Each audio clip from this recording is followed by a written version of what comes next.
Shalom, Bapak Ibu. Saya senang bisa mendapat kesempatan sekali lagi berbagi di tengah-tengah saudara. Saya secara pribadi berdoa kiranya saudara semua tetap berada dalam keadaan baik, sehat, dan juga sejahtera. Jadi kalau saudara sudah siap untuk belajar firman Tuhan bersama-sama, mari kita berdoa terlebih dahulu. Tuhan Yesus, kami tahu Tuhan ada bersama-sama dengan kami di sini. Itulah sebabnya kami minta tolong Tuhan berbicara buat kami dari firman kebenaran. Roh Kudus bantu kami supaya kami mudah memahami firman Tuhan, sehingga biarlah di dalam pemahaman kami berani untuk hidup taat kepada firman tiap-tiap hari. Sementara kami belajar, Tuhan memberkati kami, buat Tuhan seluruh kemuliaan, di dalam nama Yesus kami berdoa, amin, amin. Baik, mari Bapak Ibu, saya ajak saudara untuk buka bersama dengan saya dalam Mazmur pasal 23. Saya akan baca untuk kita ayat 1 sampai dengan ayat yang ke-6. Saya yakin betul saudara pasti sudah tahu apa isinya, tapi mari kali ini kita akan belajar dari Mazmur pasal 23 ayat 1 sampai dengan ayat yang ke-26. Alkitab bilang ini, Bapak Ibu, Mazmur Daud. Tuhan adalah gembalaku, takkan kekurangan aku. Ia membaringkan aku di padang yang berumput hijau. Ia membimbing aku ke air yang tenang. Ia menyegarkan jiwaku. Ia menuntun aku di jalan yang benar oleh karena namanya. Sekalipun aku berjalan dalam lembah kekelaman, aku tidak takut bahaya. Sebab Engkau besertaku. Gadamu dan tongkatmu, itulah yang menghibur aku. Engkau menyediakan hidangan bagiku di hadapan lawanku. Engkau mengurapi kepalaku dengan minyak, pialaku penuh melimpah.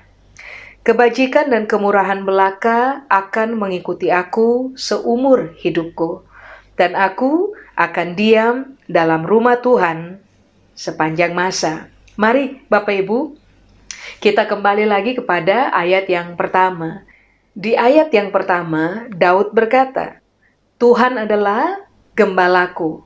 Nah, begini Pak Ibu, kata Tuhan di situ kalau dalam bahasa Ibrani menggunakan kata YHWH. YHWH punya pengertian yang paling pertama adalah the existing one. Tuhan yang hadir, dan kehadirannya Tuhan itu berkaitan dengan kata penting ini, kata kekinian. Dia hadir bukan hanya di masa lampau, tapi dia juga hadir dan kehadirannya itu sangat kekinian.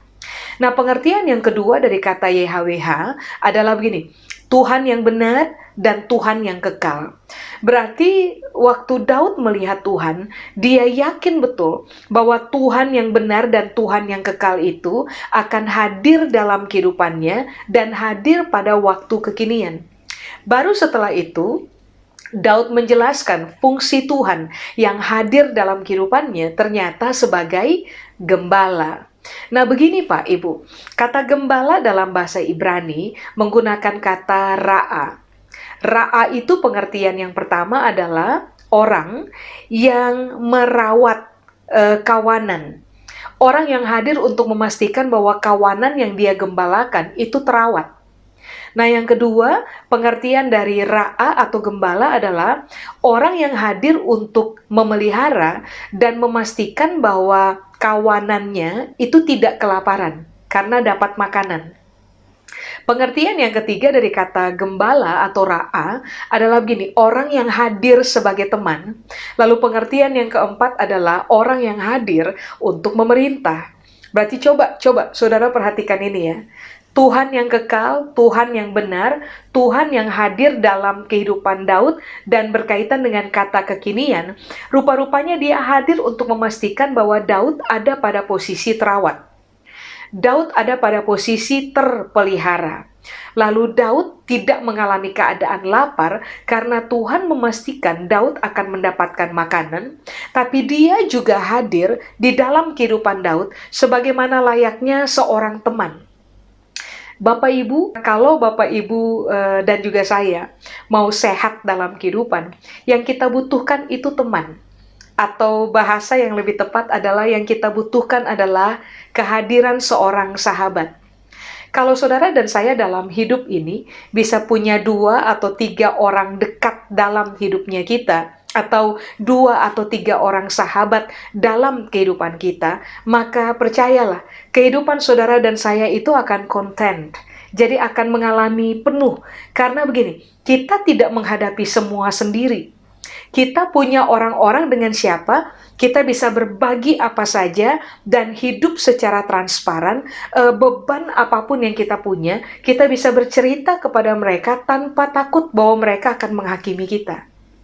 Makanya coba lihat, Daud itu bisa berkata bahwa Tuhan itu temannya saya. Makanya coba saudara perhatikan, waktu dia mengalami kejatuhan, ini yang dia bilang, lebih baik saya jatuh ke dalam tangan Tuhan.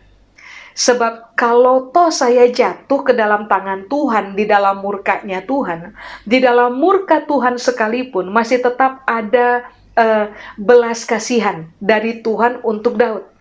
Kenapa Daud tidak takut untuk jatuh ke dalam tangan Tuhan waktu dia melakukan pelanggaran? Sebab ini yang telah, persepsi ini yang telah dia bangun tentang Tuhan. Tuhan tuh teman saya yang akan memahami saya. Tuhan adalah sahabat saya, yang paham saya, terima saya, dan tidak akan menghakimi saya secara tidak adil, begitu. Makanya kenapa Daud berkata, Tuhan adalah gembalaku, Tuhan itu temanku. Tapi apakah sampai di situ saja? Tidak. Daud memberikan keluasan kepada Tuhan untuk memerintah dia dalam kehidupan.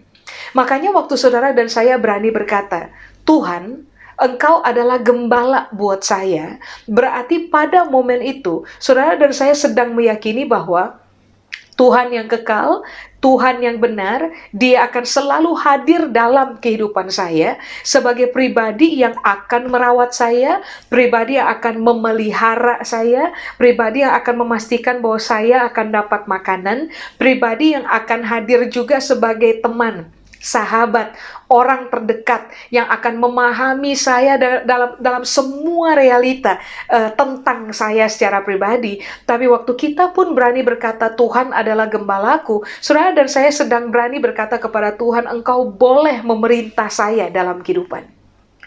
Nah, pada momen Daud akhirnya declare bahwa Tuhan adalah gembalanya, kalimat berikut yang kemudian Daud bilang adalah begini, takkan kekurangan aku. Nah, begini Pak, Ibu, kata kekurangan di situ dalam bahasa Ibrani menggunakan kata haser.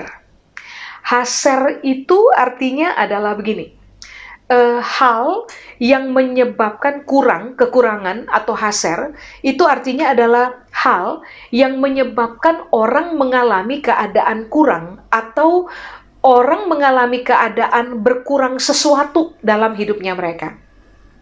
Kekurangan atau haser itu artinya adalah sesuatu yang menyebabkan kegagalan, sesuatu yang menyebabkan kehilangan, sesuatu yang menyebabkan keadaan kita itu direndahkan, bahkan kita mengalami keadaan diturunkan, penurunan, begitu.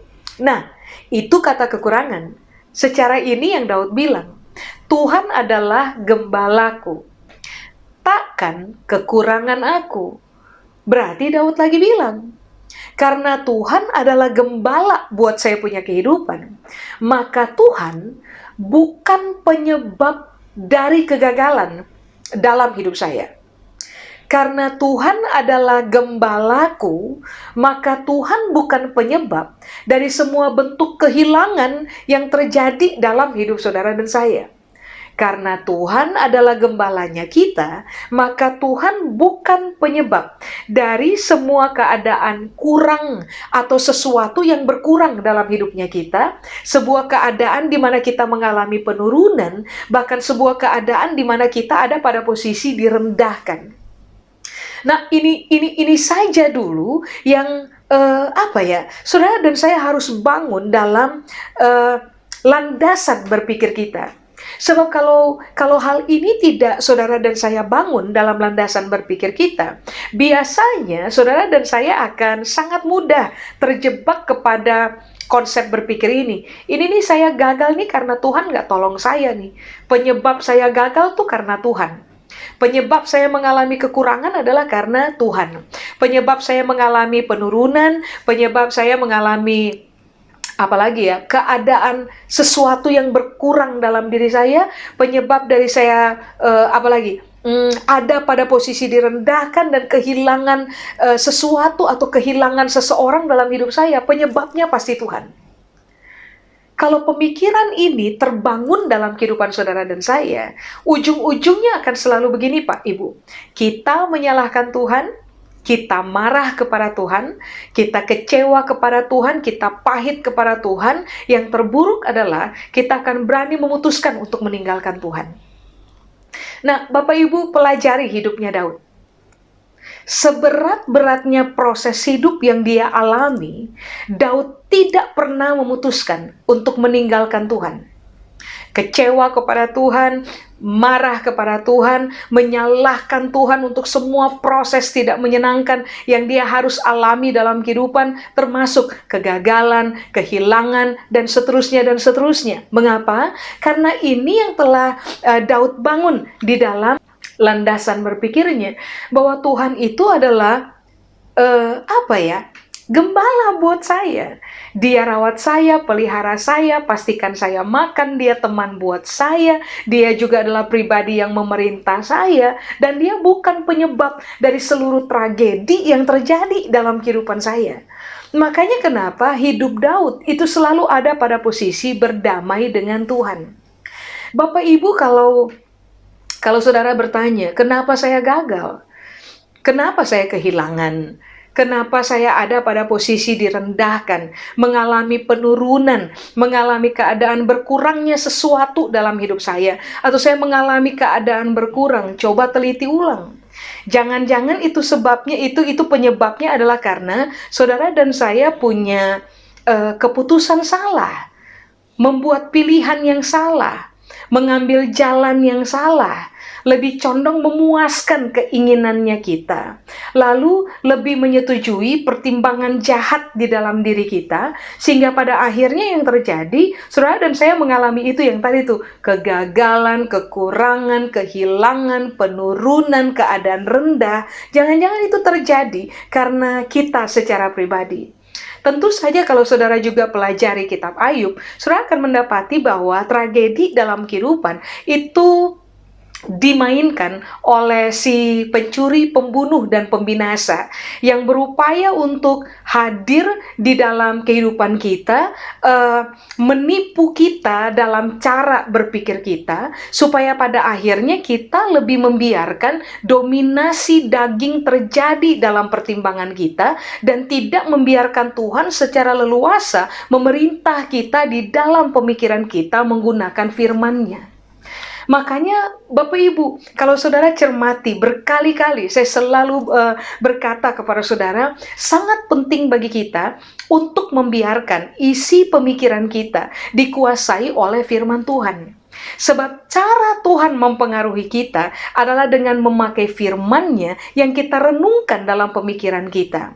Kalau saudara dan saya memiliki firman Tuhan yang adalah hikmat dari Tuhan sendiri, menguasai pertimbangan kita, pemikiran kita, maka saudara dan saya akan sangat tertolong untuk menjadi orang-orang yang memiliki hikmat untuk membuat pilihan benar, keputusan benar, memilih jalan yang benar dalam kehidupan kita, membangun keinginan-keinginan benar dalam kehidupan kita, supaya pada akhirnya saudara dan saya tidak perlu mengalami keadaan yang tadi Daud bilang tuh, kekurangan dalam hidup. Coba, saya undang saudara untuk buka dengan saya dalam kitab Yakobus pasal yang pertama. Mari saya baca ayat 14 sampai dengan ayat yang ke-17. Yakobus pasal yang pertama, ayat 14 sampai dengan ayat yang ke-17.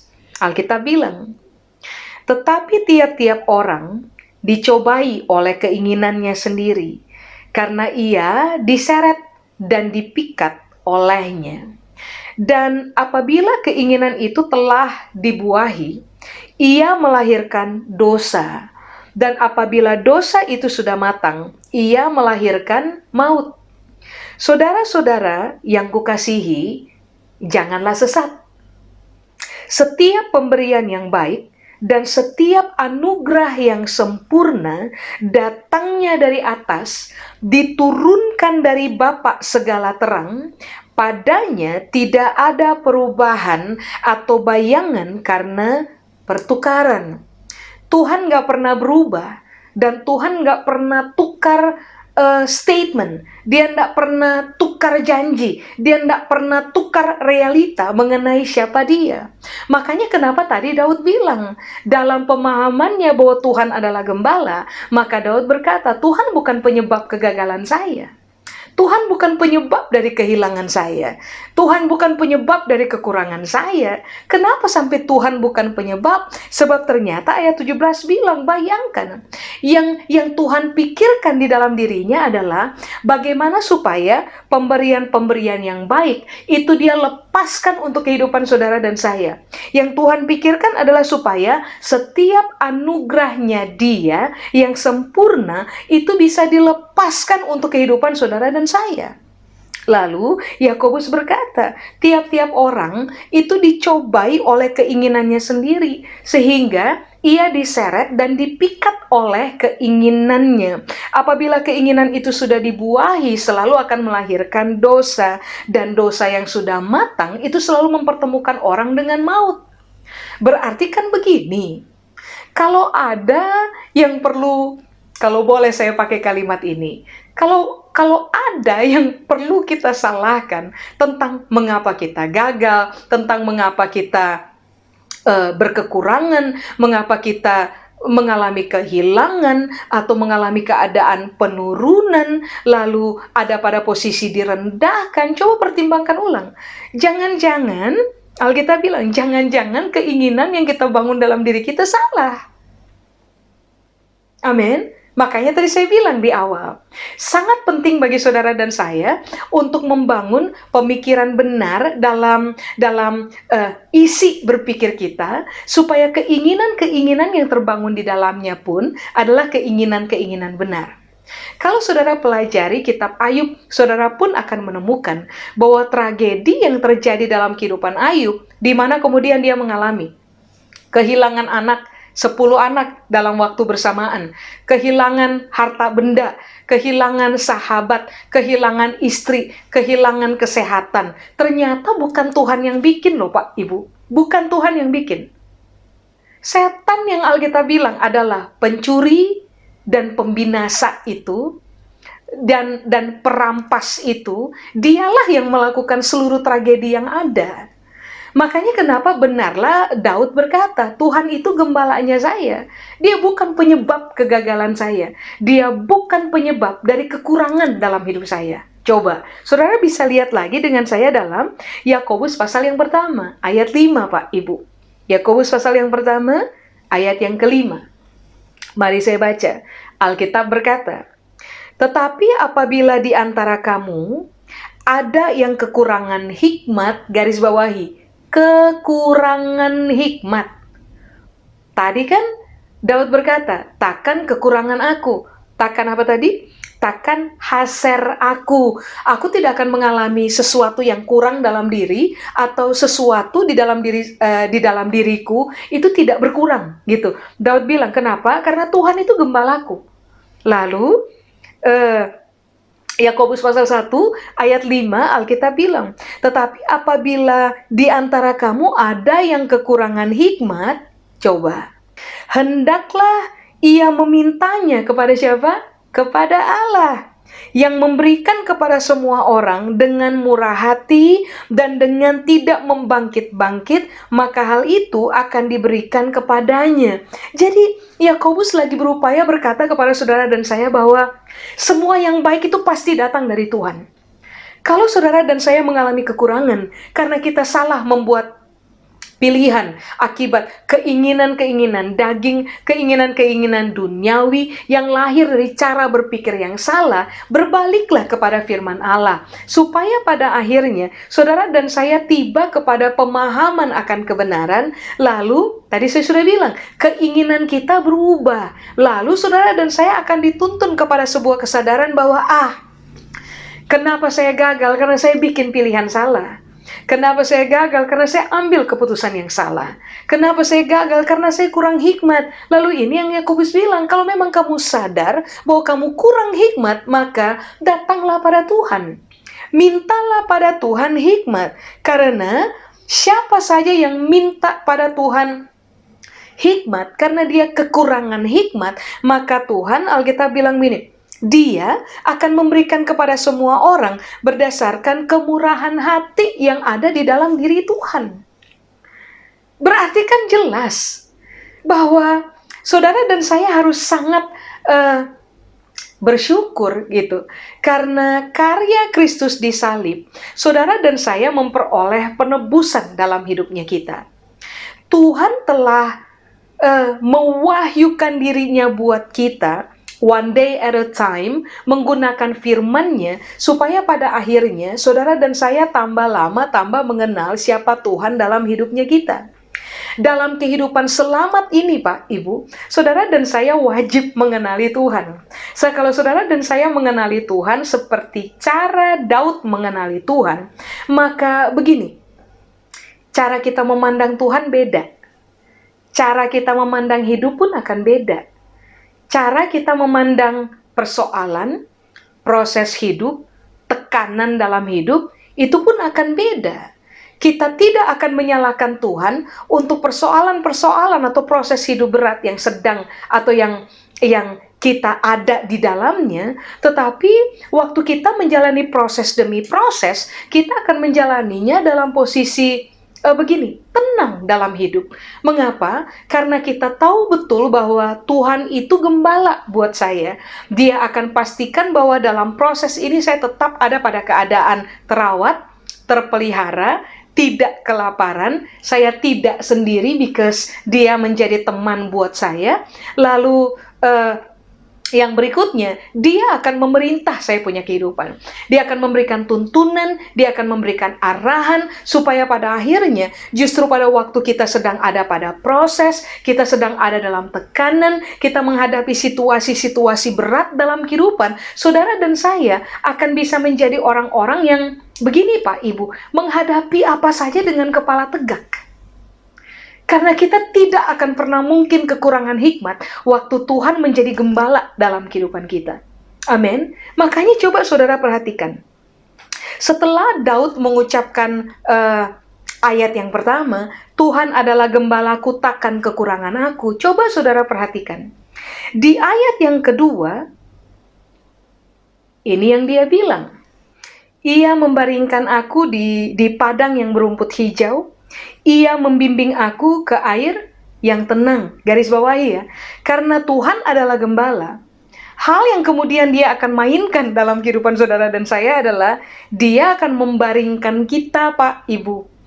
Bapak, Ibu, waktu saudara dan saya ada pada posisi berbaring, maka sebenarnya kita sedang ada pada posisi terbaik dalam kaitannya dengan rileks. Siapapun yang bisa memposisikan diri berbaring, mereka akan sangat rileks pada tubuh, rileks pada pemikiran.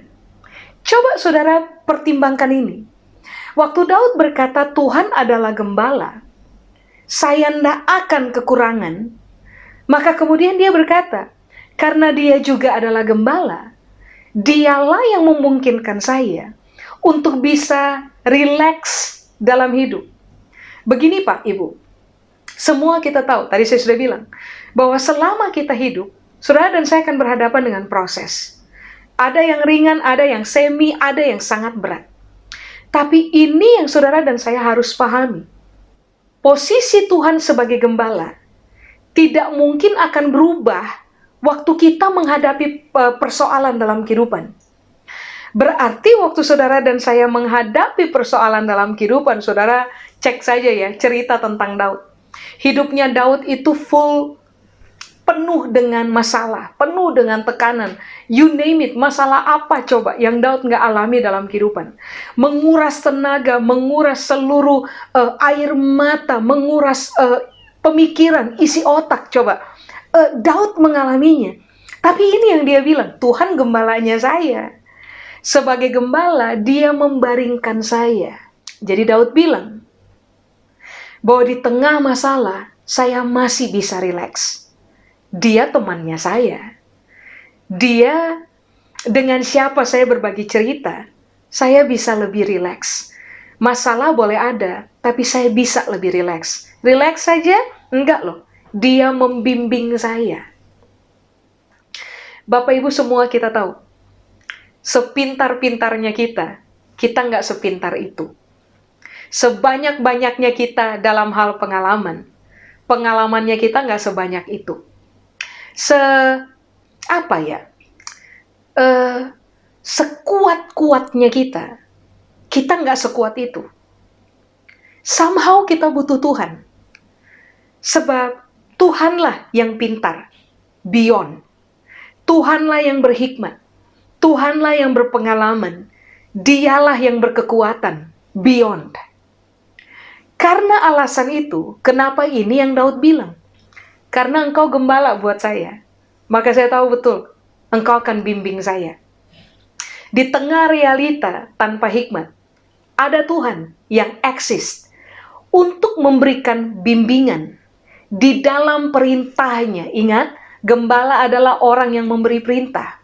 Dia akan memberikan bimbingan buat saudara dan saya melalui perintahnya, sehingga kita nggak akan salah jalan, Pak, Ibu. Amin. Nah, ayat 3, Alkitab bilang, ia menyegarkan jiwaku. Kata kunci, menyegarkan. Jiwa. Sudah? Jiwa yang segar, membebaskan, memerdekakan saudara dan saya dari stres, bahkan depresi, Pak, Ibu. Jiwa yang segar, menyehatkan tubuhnya kita. Jiwa yang segar, membuat saudara dan saya memiliki kekuatan ekstra untuk handling masalah dalam kehidupannya kita. Sudah, ayat 3 kata kunci adalah menuntun aku. Saudara bayangkan ya, di ayat 2 Alkitab menggunakan kata membaringkan. Di ayat 3 Alkitab bilang menyegarkan saya punya jiwa. Makanya tadi saya menggunakan kata itu, relax. Ayat 2 Alkitab bilang Tuhan membimbing. Ayat 3 Alkitab bilang Tuhan menuntun. Amin. Lalu coba, saudara lihat dengan saya di ayat yang keempat. Daud bilang, sekalipun aku berjalan dalam lembah kekelaman, stop di situ dulu, ingat, sekalipun Tuhan adalah gembala dalam hidupnya kita, itu tidak berarti bahwa saudara dan saya tidak akan berjalan dalam lembah kekelaman. Amin. Jadi jangan mispersepsi bahwa karena Tuhan adalah gembala dalam saya punya hidup, harusnya saya tidak berjalan dalam lembah kekelaman. Enggak, Daud bilang, Tuhan memang gembala dalam hidup saya. Tapi anyway, saya tetap berjalan dalam lembah kekelaman. Artinya, Tuhan memang gembala untuk saudara dan saya. Tapi, kalau toh saudara dan saya harus masuk dalam lembah kekelaman, kisah pilu dalam kehidupan, proses berat dalam kehidupan, maka tenanglah, posisi Tuhan sebagai gembala itu nggak berubah, Pak, Ibu. Amin. Makanya kenapa Daud bilang, sekalipun aku berjalan dalam lembah kekelaman, nah begini, aku nggak takut bahaya. Lembah kekelaman tidak bisa membatalkan atau menggagalkan realita Tuhan dalam hidup kita sebagai gembala. Makanya kenapa Daud bilang, sekalipun saya berjalan dalam itu lembah, saya nggak takut bahaya. Kenapa coba? Karena ini yang dia bilang, sebab engkau besertaku. Makanya tadi kenapa di awal Daud bilang, Tuhan, YHWH, the existing one.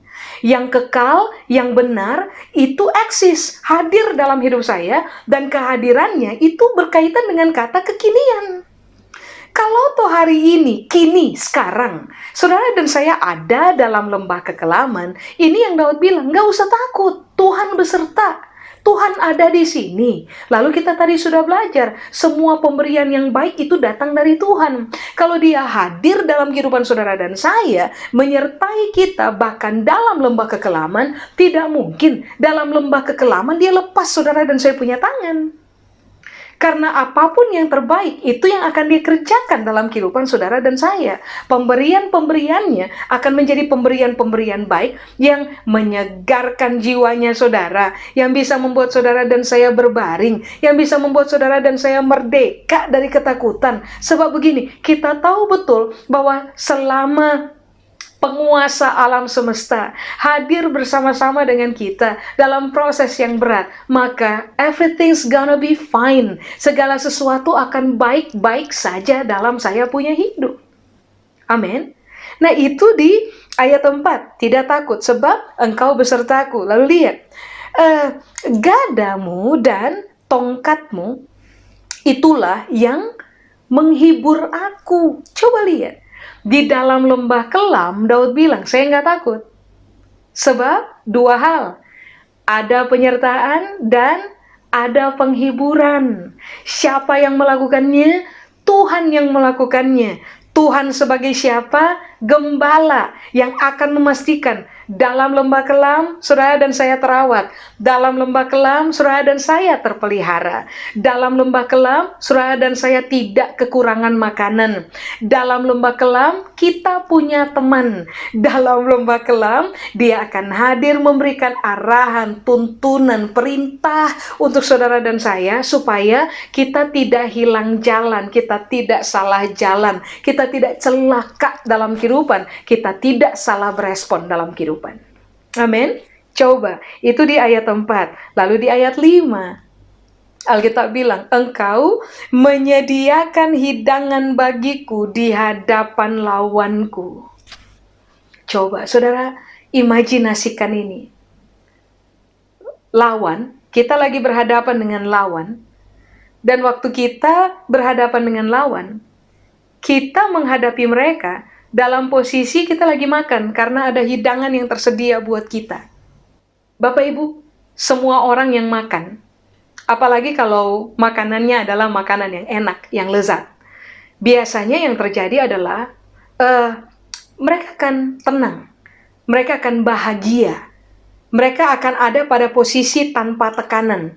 Makanya kan secara psikologis selalu disarankan bahwa kalau saudara mau menyelesaikan sebuah masalah yang berat, atau kalau saudara mau melakukan deal-deal bisnis tertentu, maka lakukan di meja makan. Dan pastikan bahwa makanan di meja makan itu harus makanan yang lezat, makanan yang enak. So, kalau orang makan makanan yang enak, maka yang akan terjadi adalah mereka punya otak itu akan bekerja begitu rupa sehingga kita mengalami keadaan rileks, tenang. Pertimbangannya kita akan menjadi pertimbangan yang seimbang, cara berpikir kita akan menjadi cara berpikir yang jauh lebih tajam karena kita ada pada posisi senang. Makanan lezat bikin orang senang. Kalau orang senang, orang bisa tenang. Nah, coba saudara bayangkan, di ayat 5, Daud bilang, engkau menyediakan hidangan bagiku. Waktu apa? Waktu saya sedang berhadapan dengan lawan. Saya nggak panik, saya nggak emosi, saya nggak kehilangan kendali. Saya sedang makan. Makanan kalau Tuhan sediakan, oke. Mari kita putuskan saja bahwa makanan yang Tuhan kasih buat kita itu pasti enak. Amin. Coba bayangkan, kita menghadapi lawan sambil makan makanan enak. Itu pasti Daud lagi bilang, waktu saya hadapi lawan, saya tenang. Waktu saya hadapi lawan, saya nggak emosi. Waktu saya hadapi lawan, saya nyantai. Kenapa? Karena Tuhan yang adalah gembala telah menyiapkan hal yang kemudian membuat saya menjadi tenang dalam hidup. Ingat loh Pak, Ibu, Tuhan tetap menjadi gembala dalam hidup kita, tapi saudara dan saya harus tetap berjalan dalam lembah kekelaman. Tuhan tetap menjadi gembala dalam hidup kita, tapi saudara dan saya harus tetap berhadapan dengan musuh. Sudah? Oke. Berhadapan dengan lawan. Lalu ini yang Daud bilang di ayat 5. Engkau mengurapi kepalaku dengan minyak. Pialaku penuh melimpah. Bapak Ibu, Tuhan adalah gembala. Dia bukan hanya menyediakan sesuatu buat kita. Dia mengurapi kita dan dia memastikan bahwa pialanya kita itu penuh melimpah. Piala kalau di zaman dulu itu berkaitan erat dengan cawan, tempat di mana orang bisa minum sampai mereka puas. Sedangkan Daud bilang, engkau mengurapi saya dengan minyak. Berarti saya ada pada the best of me gitu. Pada sebuah keadaan the best of me, diurapi oleh Tuhan dengan minyak. Lalu Daud bilang, cawan saya, minuman saya itu penuh melimpah. Saya enggak kurang makan, saya enggak kekurangan minum, saya ada pada posisi puas. Makanya dia bilang, engkau yang membuat pialaku penuh melimpah. Bayangkan, saat apa coba? Sedang berhadapan dengan lawan. Berhadapan dengan lawan kita tenang, berhadapan dengan lawan kita penuh dengan kendali diri, berhadapan dengan lawan kita tidak emosi, berhadapan dengan lawan kita sedang ada pada posisi puncak, posisi terbaiknya kita, diurapi dengan minyak, lalu kita sedang ada pada keadaan terpuaskan karena cawan atau piala, atau hari ini kita bilang gelasnya kita tuh penuh, kita mau minum sampai kita bisa minum sampai kita puas. Amin. Lalu berikutnya, terakhir, ayat 6. Ini yang Daud bilang. Kebajikan dan kemurahan belaka akan mengikuti aku seumur hidupku. Dan aku akan diam dalam rumah Tuhan sepanjang masa. Saudara lihat, berdasarkan ayat 1 sampai dengan ayat 6, kesimpulan Daud cuma satu. Saya tidak mau misahin diri dari Tuhan. Saya akan diam dalam rumah Tuhan sepanjang masa. Karena sekalipun saya masuk dalam lembah kelam, sekalipun saya berhadapan dengan lawan, ini yang terjadi. Kebajikan dan kemurahan itu akan selalu mengikuti saya seumur hidup saya. Itulah sebabnya saya tidak mungkin mau memisahkan diri dari Tuhan. Kalimat berikutnya, ini yang Daud bilang, saya akan berdiam sepanjang masa di dalam rumah Tuhan. Amin. Coba, mari kita kembali kepada realita. Bahwa Tuhan yang saudara dan saya sembah, bukan Tuhan yang merancang kecelakaan untuk hidup saudara dan saya. Mari lihat dia pada persepsi yang benar.